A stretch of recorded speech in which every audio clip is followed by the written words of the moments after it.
ونعوذ بالله من شرور أنفسنا ومن سيئات أعمالنا من يهده الله فلا مضل له ومن يضلله فلا هادي له وأشهد أن لا إله إلا الله وأشهد أن محمدا عبده ورسوله يا أيها الذين آمنوا اتقوا الله حق تقاته ولا تموتن إلا وأنتم مسلمون يا أيها الناس اتقوا ربكم الذي خلقكم من نفس واحدة وخلق منها زوجها وبث منهما رجالا كثيرا ونساء واتقوا الله الذي تساءلون به والأرحام إن الله كان عليكم رقيبا يا أيها الذين آمنوا اتقوا الله وقولوا قولا سديدا يصلح لكم أعمالكم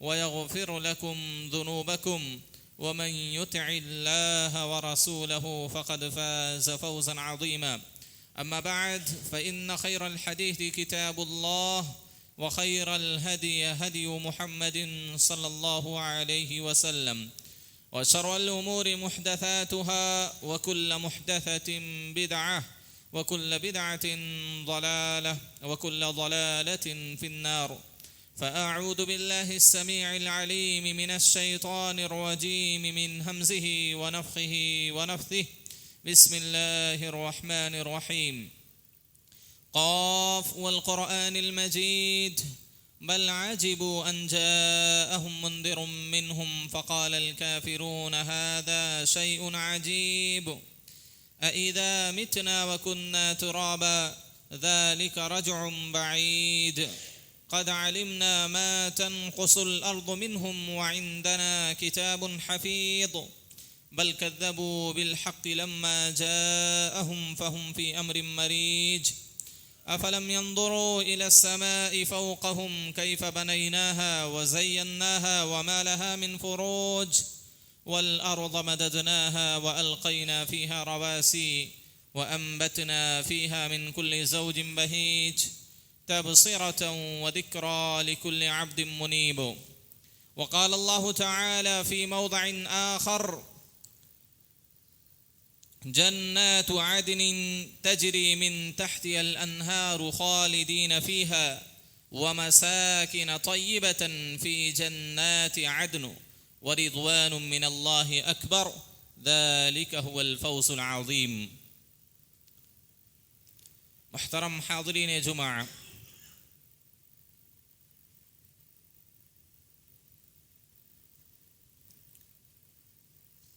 ایک انسان کے کامیابی اور کامرانی، ایک انسان کی فوز و فلاح اسی میں ہے۔ خاص طور پر ایک مسلمان اور ایک مومن آدمی کے کامیاب ہونے کی علامت یہ ہے کہ اللہ رب العالمین کی ذات اس سے خوش ہو جائے، راضی ہو جائے، وہ اللہ کی خوشنودی کو حاصل کر لے۔ وہ انسان بہت ہی بد نصیب اور بدبخت ہے، اللہ کی رحمت سے دور ہے جس انسان سے اللہ رب العالمین ناراض ہو جائے، جس انسان سے اللہ رب العالمین ناخوش ہو جائے، جو اپنے رب کو ناراض کر لے، وہ انسان ہر طرح کے خیر سے، ہر طرح کی بھلائیوں سے، ہر طرح کی خیرات سے وہ انسان محروم ہے۔ لہذا ایک مومن کی سب سے بڑی کامیابی یہ کہ وہ اللہ کو راضی کر لے، اور ایک مومن کی سب سے بڑی ناکامی یہ کہ وہ اللہ کو ناخوش کر دے۔ حاضرین گرامی، اللہ رب العالمین کی خوشنودی یہ سب سے بڑی نعمت ہے، جنت سے بھی بڑی نعمت خوشنودی ہے۔ آپ لوگ کو تعجب ہو رہا ہوگا کہ میں نے کہا کہ جنت سے بھی بڑی نعمت اللہ کی خوشنودی ہے، اس میں تعجب کی بات نہیں ہے۔ یہ اور بات ہے کہ اللہ رب العالمین نے کہا فَمَنْ زُحْزِحَ عَنِ النَّارِ وَأُدْخِلَ الْجَنَّةَ فَقَدْ فَازَ، جو انسان جہنم سے بچا لیا گیا، جنت میں داخل کر دیا گیا، فقد فاز، تو انسان کامیاب ہو گیا۔ کہیں اللہ رب العالمین نے جنت میں داخل ہونے کو ذالک الفوز العظیم کہا، سب سے بڑی کامیابی یہ ہے. لیکن اس سے بھی بڑی کامیابی ایک مسلمان کے لیے کہ اللہ رب العالمین کی خوشنودی اس آدمی کو حاصل ہو جائے. تو یہ سب سے بڑی نعمت. آپ کو میں قرآن کی آیت پڑھ کے سناتا ہوں. سورۃ التوبہ کی آیت نمبر 70 پر 72 نمبر کی آیت ہے. اللہ کہتا ہے جنات عدن تجری من تحتها الانہار، ایسی جنتوں میں مومنین داخل ہوں گے جن کے نیچے سے نہریں جاری ہوں گی. ومساکن طیبۃ، اور پاکیزہ گھروں میں رہائش میں رہیں گے. خالدین فی، ہمیشہ ہمیشہ. فی جنات عدن، جنت کے بالکل درمیان طبقے میں، جنات عدن میں پاکیزہ اور بہترین مسکنیں ان کی قرار گاہیں ہوں گی. اور اللہ رب العالمین نے کیا کہا؟ وَمَسَاكِنَ طَيِّبَةً فِي جَنَّاتِ عَدْنٍ وَرِضْوَانٌ مِّنَ اللَّهِ أَكْبَرُ. دیکھیے اللہ رب العالمین نے کیا کہا؟ مومنین جنت میں ہوں گے جن کے نیچے سے نہریں جاری ہوں گی، اور جنات عدن کے اندر پاکیزہ ان کی رہائش گاہیں ہوں گی، ان کے گھر ہوں گے. لیکن اس سے بھی بڑی چیز اللہ نے کیا کہا؟ وَرِضْوَانٌ مِّنَ اللَّهِ. اس سے بھی بڑھ کر چیز، اس سے بھی بڑی چیز کیا ہے؟ رضوان من اللہ، اللہ کی خوشنودی ہے. اس سے بھی بڑی چیز، جنت میں داخل ہونے سے بھی بڑی کامیابی، جنت میں داخل ہو جانے سے بھی بڑی نعمت، جنت کی ساری نعمتوں کو حاصل کرنے کے باوجود بھی ایک سب سے بڑی نعمت یہ ہے کہ اللہ کی خوشنودی اس آدمی کو حاصل ہو جائے. ذالک هو الفوز العظیم، یہی سب سے بڑی کامیابی ہے. آپ کو بتلاؤں، ابو سعید خدری رضی اللہ تعالی عنہ راوی حدیث ہیں، صحیح بخاری صحیح مسلم کی روایت ہے. آپ صلی اللہ علیہ وسلم نے فرمایا ان اللہ یقول لأہل الجنہ، اللہ رب العالمین جب جنتیوں کو جنت میں داخل کر دے گا، اس کے بعد جنتیوں سے مخاطب ہوگا. جنتیوں سے اللہ رب العالمین کہے گا یا اہل الجنہ، اے جنت والو، اے جنتیوں، اے جنت کے مکینوں. جنت والے کہیں گے لبیک وسعدیک یا ربنا، اے اللہ ہم حاضر ہیں، اے اللہ ہم حاضر ہیں، لبیک وسعدیک ربنا والخیر فی یدیک، تمام طرح کی بھلائیاں، تمام طرح کی اچھائیاں اللہ تیرے ہاتھ میں ہے. اس کے بعد اللہ کہے گا حل رضیتم، اللہ جنت میں ان کو داخل کر دے گا، جنت کی ساری نعمتیں ان کو دے گا. ساری نعمتیں دینے کے بعد پوچھے گا حل رضیتم، کیا تم لوگ اب خوش ہو؟ جنتیوں سے اللہ پوچھے گا کیا تم اب خوش ہو؟ فیقولون وما لنا لا نرضى یا رب، اے رب ہم کیوں نہ خوش ہوں، اے رب ہم کیوں نہ خوش ہوں. وقد اعطیتنا ما لم تعطی احدا من خلقک، ہم کو اللہ تو نے اتنی نعمتیں دے دی ہیں، اتنی نعمتیں دے دی ہیں جتنی نعمتیں اپنے مخلوق میں سے کسی کو نہیں دی. ہر جنتی یہ سمجھے گا سب سے زیادہ مجھے نعمتیں ملی، ہر جنتی یہ سمجھے گا، ہر جنتی یہ سمجھے گا کہ سب سے زیادہ نعمت مجھے ملی. تو جنتی سب کہیں گے اے اللہ ہم کیوں نہ تجھ سے خوش ہوں، اے اللہ ہم کیوں نہ تجھ سے خوش ہوں. تم نے ہم کو اتنی نعمتیں دی، اتنی نعمتیں دی کہ اپنی مخلوق میں سے کسی بھی جنتی کو اتنی نعمت نہیں دی، تو ہم اللہ خوش کیوں نہیں ہوں گے؟ آپ کو معلوم ہے جو سب سے اخیر میں جنت میں داخل ہوگا اور جس کو سب سے کمتر جنت کی نعمتیں ملیں گی، آخر دخول الجنہ، جنت میں سب سے آخر میں داخل ہونے والا ہے، جس کو جہنم سے اللہ نکال کے ڈالے گا. یا جو لوگ اعراف میں رہیں گے ان کے تعلق سے آتا ہے کہ اللہ رب العالمین ان کو اتنا دے گا، اتنا دے گا. اللہ کہے گا کہ یہ جو تم خواہش کر رہے ہو، جتنی بھی خواہش کر لو، جتنی بھی تم تمنا کر لو، اس کے 10 گنا میں دیتا ہوں. اللہ کہے گا اس دنیا و آسمان کے 10 گنا میں تم کو نعمتیں دیتا ہوں، جاؤ. اس کا اندازہ کوئی لگا سکتا ہے؟ تو یہ سب سے کمتر ہے، جنت میں سب سے آخر میں داخل ہونے والا انسان. اور جو پہلے سے داخل ہوئے ہیں، اللہ جب نعمتوں سے نوازنے کے بعد جب سوال کرے گا جنتیوں سے کیا تم لوگ خوش ہو، تو جنتی کہیں گے اے اللہ ہم کیوں نہ خوش ہوں تیری ذات سے، تم نے ہم کو اتنی نعمتیں دی کہ کسی بھی مخلوق کو تو نے اتنی نعمت نہیں دی. اللہ پھر سے سوال کرے گا, کہے گا الا اعطیکم افضل من ذلک, کیا اس سے بھی افضل, اس سے بھی برتر, اس سے بھی اچھی چیز میں تم کو نہ دوں؟ کیا اس سے بھی بہترین چیز سے میں تم کو نہ نوازوں؟ دیکھیے جنت دے دی اللہ نے, جنت کی ساری نعمتیں بھی دے دی اللہ نے, لیکن اللہ پھر سے کیا کہے گا, کیا اس سے بھی افضل, اس سے بھی اچھی اور بہتر چیز میں تم کو نہ نواز دوں؟ لوگ کہیں گے, جنتی لوگ حیران تعجب سے کہیں گے, یا ربی وای شیء افضل من ذلک, اے میرے رب, اے ہمارے رب, اس سے بھی افضل کیا چیز ہو سکتی ہے؟ اب جنت ہم کو مل گئی, جنت کی ساری نعمتیں تم نے ہم کو دے دی, اے اللہ اس سے بھی افضل کوئی چیز ہو سکتی ہے؟ اللہ کہے گا احل علیکم رضوانی فلا اسخط علیکم بعدها. اللہ کہے گا آج کے دن میں اپنی خوشنودی تمہارے لیے عام کرتا ہوں, آج کے بعد میں تم سے کبھی بھی ناراض نہیں ہوں گا. اللہ اکبر, سبحان اللہ, کتنی بڑی چیز ہے, سن کے بھی دل باغ باغ ہو جاتا ہے. اللہ ہم سب کو جنت میں داخل کرے, جنت الفردوس میں اللہ ہم سب کو ساتھ میں داخل فرمائے. اللہ کہے گا کیا اس سے بھی بڑی چیز تم کو نہ دے دوں؟ تعجب ہوگا, ظاہر سی بات ہے ہر انسان کو تعجب ہوگا. دنیا و ما فیہا کی ساری نعمتیں اس میں ہوں گی, جنت میں ایسی نعمتیں ہوں گی ما لا عین رات, کسی آنکھ نے دیکھا بھی نہیں ہوگا, ولا اذن سمعت, کسی کان نے سنا بھی نہیں ہوگا, ولا خطر علی قلب بشر, کسی انسان کے خیال میں بھی یہ نعمتیں نہیں گزر سکتی. آپ دنیا میں کتنی طرح کی نعمتیں, خوبصورتیاں اور لذیذ چیزیں آپ نے دیکھی ہوں گی, کھائی ہوں گی, سنی ہوں گی, لیکن اللہ کہتا ہے دل پہ بھی نہیں گزر سکتی. سوچ لو جتنا سوچنا ہو, تمہاری سوچ وہاں تک نہیں پہنچ سکتی. ایسی نعمتیں اللہ رب العالمین جنتیوں کے لیے تیار کر کے رکھا ہے. لیکن اللہ ان ساری نعمتوں کو دینے کے بعد کہے گا اس سے بھی افضل ایک چیز ابھی باقی ہے. سارے جنتی تعجب سے پوچھیں گے اللہ اس سے افضل چیز کیا ہو سکتی ہے؟ اللہ کہے گا احل علیکم رضوانی, آج میں اپنی خوشنودی تم پر حلال کرتا ہوں, ولا اسخط علیکم بعدہ, اور آج کے بعد میں تم سے جنتیوں کبھی بھی ناراض نہیں ہوں گا. اللہ کا دیدار, سوچئے یہ سب سے بڑی نعمت ہے اللہ کی خوشنودی.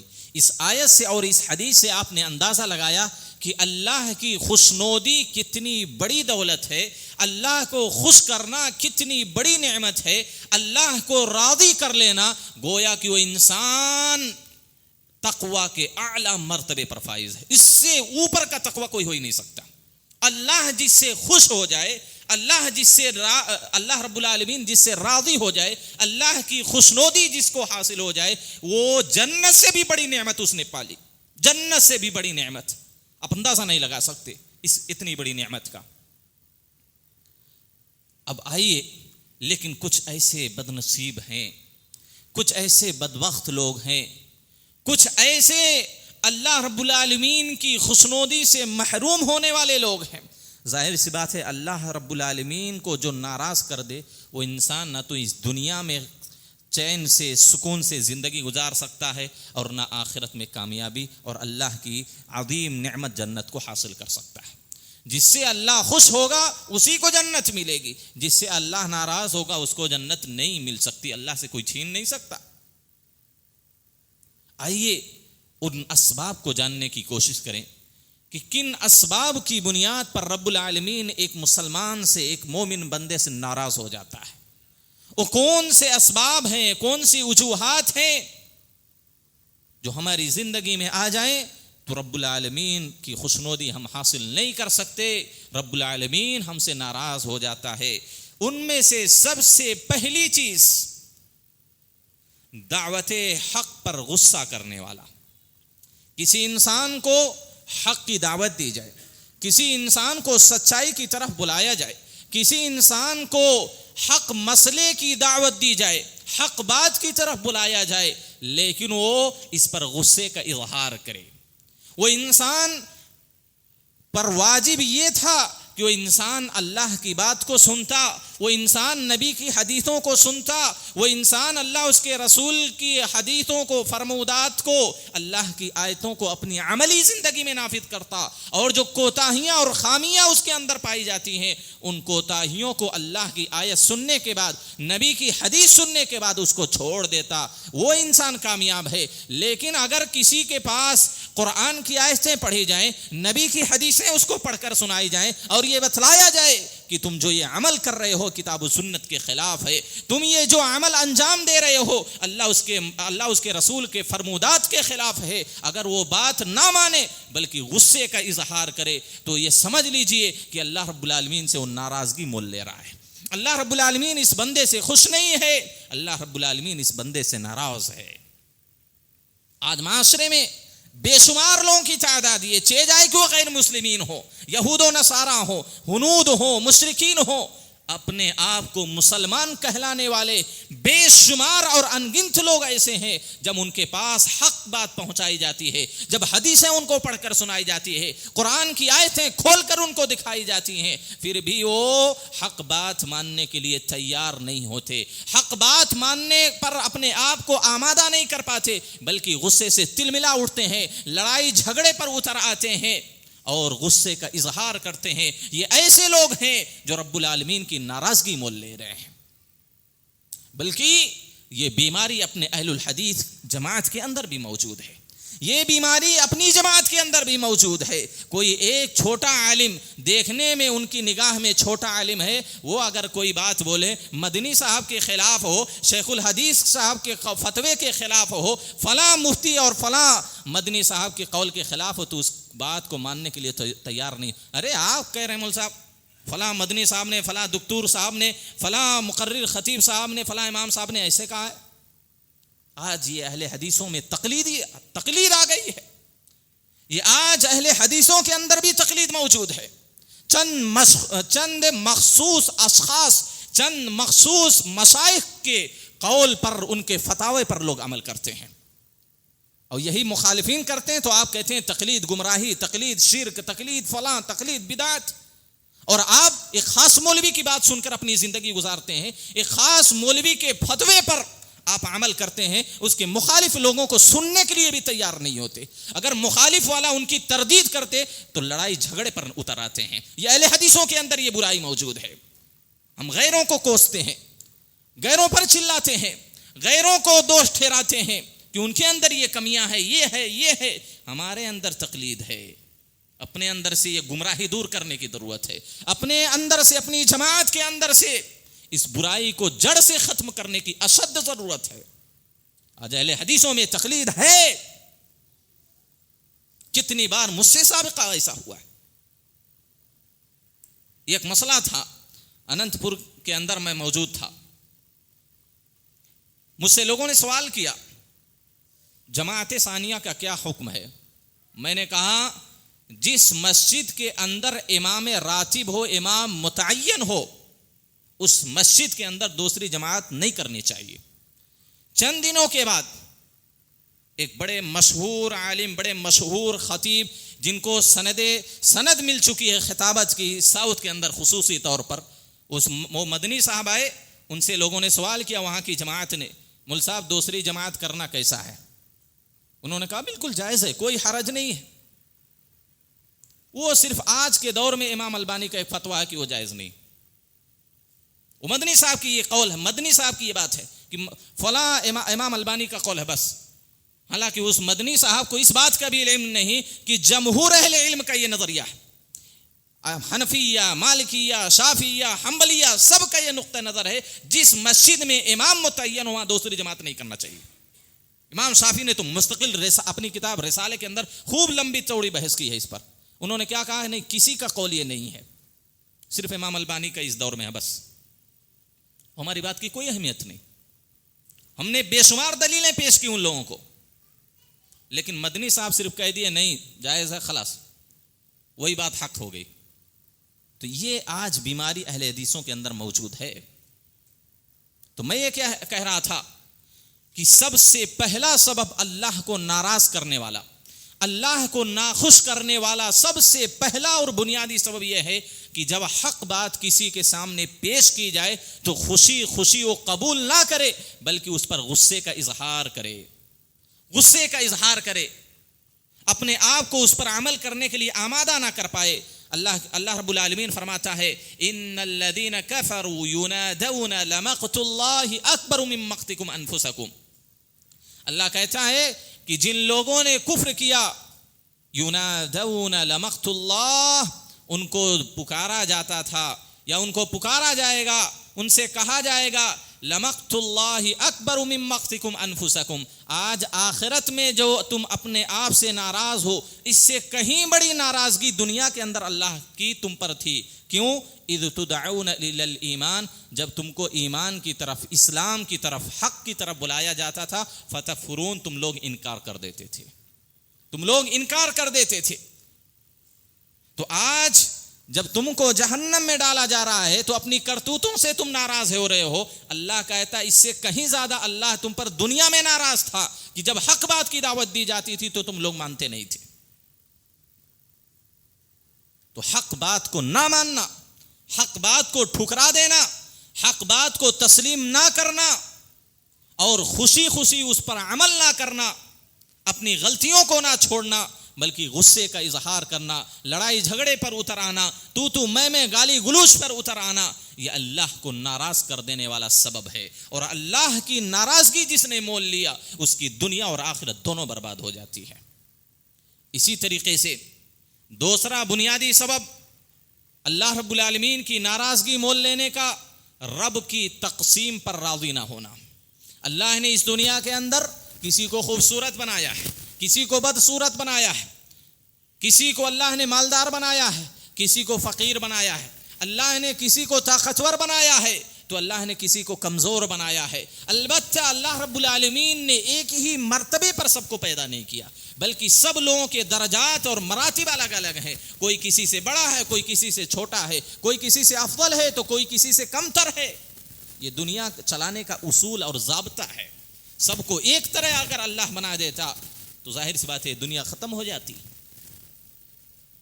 اگر رب کی تقسیم پر کوئی راضی نہ ہو، اللہ مجھے کیوں نہیں دولت دیا، اسی کو صرف مالدار بنایا۔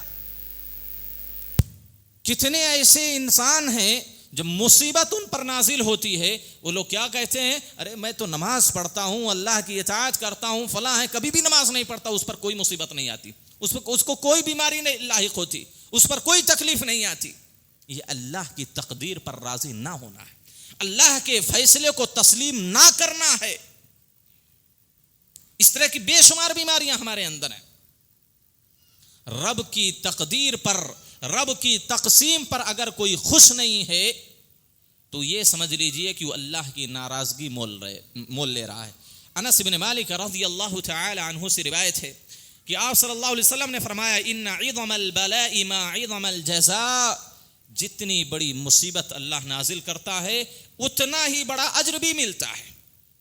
جتنی بڑی مصیبت اور پریشانی انسان پر آتی ہے وہ صبر سے کام لیتا ہے تو اللہ رب العالمین اسی کے مطابق اس کو اجر بھی دیتا ہے۔ اور بڑی مصیبتیں کن پر آتی ہیں؟ جن کا ایمان سب سے زیادہ مضبوط ہوتا ہے۔ اشد البلاء الانبیاء ثم الامثل فالامثل، سب سے زیادہ مصیبتوں میں اگر کسی کو گرفتار کیا جاتا ہے تو انبیاء کی ذات کو، سب سے زیادہ پریشانیاں، مصیبتیں، تکلیفوں کے پہاڑ اگر کسی ذات پر توڑے جاتے ہیں تو انبیاء کی ذات ہے، کیونکہ انبیاء کا ایمان سب سے مضبوط ہوتا ہے، سب سے کامل ہوتا ہے، تو اسی وجہ سے سب سے زیادہ مصیبتیں ان پر آتی ہیں تاکہ اللہ رب العالمین ان کے درجات کو بھی سب سے اوپر رکھے۔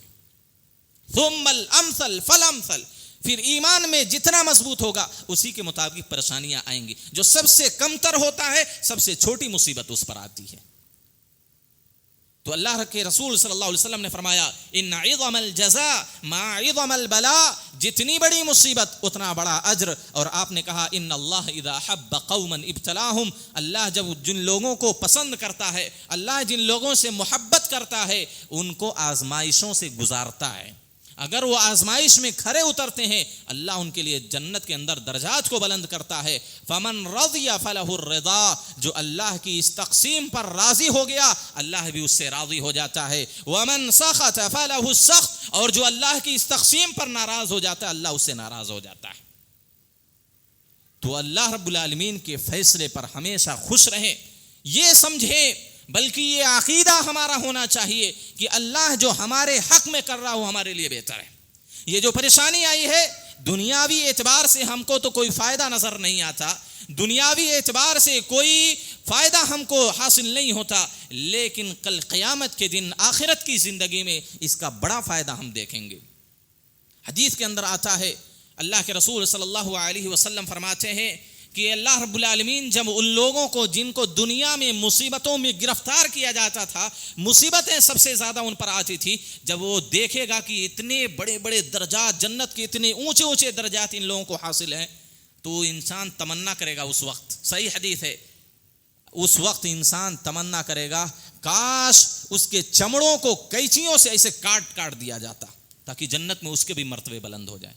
تو اس دنیا کے اندر جن پر مصیبتیں آتی ہیں وہ خوش رہے, صبر سے کام لے, اللہ سے دعا کرے, اللہ کے سامنے گڑ گڑائے. یہ نہیں کہ میرے ہی اوپر مصیبتیں کیوں آتی, اللہ ہمارے ہی اوپر تکلیفیں کیوں نازل کرتا ہے, اللہ ہم ہی کو کیوں پریشانیوں میں مبتلا کرتا ہے. سامنے والا نماز نہیں پڑھتا, روزہ نہیں رکھتا, اللہ کا انکار کرتا, لوگوں کو گالی گلوچ کرتا, لیکن اللہ اس کو کوئی بھی مرض نہیں دیتا, کوئی بیماری, وہ صحیح سالم تندرست گھوم رہا ہے, ٹہل رہا ہے. نہیں, کبھی بھی ایسا نہیں سوچنا ہے. اللہ ہم پر تکلیف ڈال رہا ہے تو یہ آپ یہ سوچئے کہ اللہ ہم سے محبت کرتا ہے, اللہ ہمارے درجات کو بڑھانا چاہتا ہے, اللہ ہمارے ثواب کو اور بڑھانا چاہتا ہے, جنت میں ہمارے مقامات کو اللہ بلند کرنا چاہتا ہے. حدیث کے اندر آتا ہے کہ اللہ کے رسول صلی اللہ علیہ وسلم نے فرمایا, بسا اوقات اللہ رب العالمین کسی انسان کے درجات کو جنت کے اندر بہت اونچا رکھ دیتا ہے, بہت اونچا لکھ دیا ہوتا ہے. ظاہر سی بات ہے ہم لوگوں کی تقدیریں لکھی گئی ہیں, تو اللہ کسی انسان کے درجے کو جنت کے اندر بڑا اونچا رکھا ہے, لیکن وہ اپنے عمل کے ذریعہ اس درجے کو نہیں پہنچ پاتا, تو اللہ رب العالمین اس کو مصیبت میں گرفتار کر دیتا ہے. اللہ اس پر وہ مصیبتیں, بیماریاں, تکلیفیں نازل کر دیتا ہے. ان تکلیفوں میں, ان بیماریوں میں جب وہ صبر سے کام لیتا ہے تو اللہ نے جو درجہ اس کا جنت کے اندر بڑا اونچا بنایا تھا, اس تکلیف میں, پریشانی میں صبر کرنے کی وجہ سے وہ مقام حاصل کر لیتا ہے. تو کبھی بھی پریشانی آئے, کبھی بھی کوئی تکلیف آئے, کبھی بھی کوئی مصیبت نازل ہو, کسی بیماری میں اللہ رب العالمین ہم کو گرفتار کرے, تو اللہ سے حسن ظن رکھیں کہ اللہ نے ہماری بہتری کے لیے کیا ہے, اللہ نے جنت میں ہمارے درجات کو بلند کرنے کے لیے کیا ہے, اللہ نے ہم کو اس لیے مصیبت میں گرفتار کیا ہے تاکہ اللہ رب العالمین کے ہم محبوب بندے بن جائیں. اللہ ہم سے محبت کرتا ہے, اس وجہ سے ہم کو مصیبتوں میں گرفتار کرتا ہے, کیونکہ یہ دنیا تو کافروں کی جنت ہے, یہ مسلمانوں کی جنت نہیں, ایک مومن آدمی کی جنت دنیا نہیں ہے. یہ دنیا تو دار العمل ہے, عمل کرنے کے لیے آیا ہے, اس کا صلہ ہم کو آخرت میں ملے گا. تو اللہ رب العالمین, اللہ کے رسول صلی اللہ علیہ وسلم نے کہا کہ اللہ رب العالمین اس کو بیماریوں میں مبتلا کر دیتا ہے. فمن رضی فلہ الرضا, جو اس پر خوش ہو جاتا ہے تو اللہ رب العالمین بھی اس سے خوش ہوتا ہے, اور جو اللہ کے اس فیصلے پر ناراضگی کا اظہار کرتا ہے اللہ بھی اس سے ناراض ہو جاتا ہے, اور ناراض ہونے کا مطلب یہ کہ وہ اللہ کی جنت سے محروم ہو جاتا ہے. حاضرین گرامی, عبادہ ابن صامت رضی اللہ تعالی عنہ سے صحیح حدیث مروی ہے کہ جو انسان اللہ کی تقدیر پر, اللہ کی تقسیم پر, اللہ کے فیصلے پر اپنے آپ کو راضی نہیں کر پاتا, اللہ کے فیصلے پر خوشی کا اظہار نہیں کرتا, خوشی کے موقع پر, غمی کے موقع پر, تو اللہ کے رسول صلی اللہ علیہ وسلم نے کہا وہ انسان ہم میں سے نہیں ہے. صحیح حدیث ہے, آپ فرماتے ہیں ان اول ما خلق اللہ القلم, سب سے پہلی چیز اللہ نے قلم کو پیدا کیا. قلم کو پیدا کرنے کے بعد اللہ نے کہا اکتب, اے قلم ساری چیزیں لکھ ڈالو. قلم نے کہا یا ربی ما اکتب, اے میرے رب کیا لکھوں میں؟ اللہ کہے گا اکتب مقادیر کل شیء, ہر چیز کی تقدیر لکھ ڈالو, ہر چیز کی تقدیر لکھ ڈالو. دنیا میں کیا ہو رہا ہے, کیا ہوگا, کیسے ہوگا, کیوں ہوگا, کب ہوگا, ساری چیزیں لکھ ڈالو. قلم ساری چیزوں کو لکھ دیتا ہے. اللہ کے رسول صلی اللہ علیہ وسلم نے کہا اکتب مقادیر کل شیء حتی تقوم الساعہ, قیامت تک جو بھی ایک پتا بھی جو درخت سے گرتا ہے وہ بھی لکھ ڈالو، ساری چیزیں۔ اس کے بعد اللہ کے رسول صلی اللہ علیہ وسلم نے کہا، صحابی رسول کہتے ہیں اے میرے بیٹے، میں نے نبی صلی اللہ علیہ وسلم کو فرماتے ہوئے سنا، من مات علی غیر ھذا فلیس منی، جو اللہ کی اس تقدیر پر راضی نہ ہو، اس حال میں مرے کہ اس اللہ کی تقدیر پر راضی نہ ہو، فلیس منی، تو انسان مجھ سے نہیں ہے، میرے طریقے پر نہیں ہے، میرے سنت پر نہیں ہے۔ تو گویا کہ اللہ کی تقدیر پر ناراضگی کا اظہار کرنا یہ بہت بڑا گناہ ہے۔ بلکہ شیخ ابن عثیمین رحمہ اللہ تو یہاں تک لکھتے ہیں کہ بسا اوقات آدمی کافر ہو جاتا ہے، کیونکہ یہ ایمان کا حصہ ہے، ان تؤمن باللہ وملائکتہ وکتبہ ورسلہ والقدر خیرہ وشرہ، یہ ایمان ہے۔ اصل ایمان کیا ہے؟ اللہ پر ایمان لانا، اس کے رسولوں پر ایمان لانا، کتابوں پر ایمان لانا، ملائکہ پر ایمان لانا، آخرت پر ایمان لانا، والقدر خیرہ وشرہ، اچھی اور بری تقدیر پر بھی ایمان لانا۔ یہ نہیں کہ اچھی تقدیر ہو، ہر چیز مل رہی ہے، نعمتوں میں ہم زندگی گزار رہے ہیں تبھی خوش رہیں، اللہ جیسے مصیبت نازل کرے، نعمتوں کو چھین لے، اللہ سے ناراض ہو جائیں، اول پھول بکنے لگیں۔ والقدر خیرہ وشرہ، اچھی اور بری تقدیر پر بھی ایمان لانا، یہ ہمارے ایمان کا رکن ہے۔ اگر کوئی تقدیر پر مکمل ایمان نہیں لاتا تو یہ سمجھ لیجئے کہ اس کا ایمان مکمل نہیں۔ اسی وجہ سے شیخ ابن عثیمین نے کہا، بسا اوقات انسان کافر ہو جاتا ہے اگر وہ اللہ کی تقدیر پر خوش نہیں ہوتا ہے۔ اسی وجہ سے مومن کا معاملہ اس کے برعکس بتلایا گیا۔ جو حقیقی مومن ہوتا ہے، آپ صلی اللہ علیہ وسلم نے کہا، عجبا لامر المؤمن کلہ، مومن کا ہر معاملہ عجیب و غریب ہوتا ہے، بڑا تعجب خیز ہوتا ہے۔ ان مومن کا ہر معاملے میں خیر ہی خیر ہوتا ہے۔ ان اصابتہ، آپ صلی اللہ علیہ وسلم نے کہا، ان اصابتہ، اگر اس کو کوئی اچھی چیز پہنچتی ہے، اچھی چیز ملتی ہے تو اللہ کا شکر ادا کرتا ہے۔ وَإِنْ أَصَابَتْهُ ضَرَّا، اور اگر اس کو کوئی مصیبت، کوئی تکلیف، کوئی پریشانی لاحق ہوتی ہے، فَصَبَرَ، تو وہ صبر سے کام لیتا ہے۔ ایک مومن کی یہ خصلت ہے، ایک مومن کی علامت ہے کہ اللہ کی نعمتیں اگر ملے تو اللہ کا شکر ادا کرے، اور اللہ کی طرف سے مصیبت نازل ہو تو اللہ رب العالمین کی اس تقدیر پر، اس فیصلے پر، اس حکم پر صبر سے کام لے، ناراضگی کا اظہار نہ کرے، اس زبان سے ہو، چاہے دل میں برا سمجھے یا اعضاء و جوارح سے کوئی ایسا عمل انجام دے جس سے یہ معلوم ہو کہ وہ اللہ کے فیصلے پر خوش نہیں ہے۔ اسی بنیاد پر نوحہ اور ماتم کو حرام قرار دیا گیا۔ جاہلیت کے کاموں میں ایک کام یہ ہے نوحہ اور ماتم کرنا۔ اگر کوئی اللہ رب العالمین کوئی نعمت چھین لیتا ہے، کسی رشتہ دار کو چھین لیتا ہے، تو اللہ کے رسول صلی اللہ علیہ وسلم نے کہا کہ چیخ چیخ کر رونا، گلے پھاڑ کر رونا، کپڑوں کو پھاڑنا، بالوں کو نوچنا، چہروں کو نوچنا، یہ جو نوحہ اور ماتم کا طریقہ ہے، اللہ کے رسول صلی اللہ علیہ وسلم نے اس کو حرام قرار دیا ہے۔ اس کی وجہ سے میت کو قبر کے اندر عذاب دیا جاتا ہے۔ تو یہ حرام کیوں ہے؟ کیونکہ ہم اپنے اس عمل سے اس بات کا اظہار کر رہے ہیں کہ اللہ نے اس کی روح کو جو قبض کر لیا ہمارے قریب انسان کی، ہم اس سے راضی نہیں ہیں۔ اگر انسان راضی ہوتا تو ظاہر سی بات ہے اس طرح واویلا مچانے کی، نوحہ و ماتم کرنے کی ضرورت نہیں تھی۔ یہ ایمان کی کمی کا نتیجہ ہے، اللہ کے فیصلے پر خوش نہ ہونے کا نتیجہ ہے۔ نبی صلی اللہ علیہ وسلم کیسے روتے تھے آپ دیکھیے، آپ صلی اللہ علیہ وسلم کے جب لخت جگر ابراہیم کا انتقال ہوا، حالت رضاعت میں دودھ پی رہے ہیں ابھی، ان کا انتقال ہوا، آپ صلی اللہ علیہ وسلم نے ان کو گود میں لیا، آپ کی آنکھوں سے آنسو جاری ہو گئے، آنکھوں سے آنسو جاری ہو گئے۔ صحابی کہتے ہیں اللہ کے رسول آپ تو رونے سے منع کرتے ہیں، آپ خود رو رہے ہیں۔ آپ صلی اللہ علیہ وسلم نے کہا ان العین تدمع والقلب يحزن، کہ آنکھوں سے آنسو جاری ہیں، دل غمگین ہے۔ وَإِنَّا بِفِرَاقِكَ لَمَحْزُونُونَ یا ابراہیم، اے ابراہیم ہم تمہاری جدائیگی سے غمگین اور پریشان ہیں۔ تو اللہ کے رسول صلی اللہ علیہ وسلم کے صرف آنکھوں سے آنسو جاری ہوا، آپ صلی اللہ علیہ وسلم نے دہاڑے مار کر نہیں، آوازیں لگا کر چلا کر رویا نہیں، آپ نے کپڑوں کو گریبانوں کو نوچا نہیں۔ تو یہ محبت ہے، یہ پیار ہے کہ جب کوئی محبوب جدا ہوتا ہے تو انسان غمگین ہوتا ہے، لیکن غمگین ہونے کا یہ مطلب نہیں کہ شریعت کے خلاف کا کوئی عمل انجام دیا جائے۔ تو اللہ کے رسول صلی اللہ علیہ وسلم نے کہا کہ جو انسان اللہ کی تقدیر پر راضی نہیں ہوتا ہے وہ انسان مجھ سے نہیں ہے، میرے طریقے پر نہیں ہے۔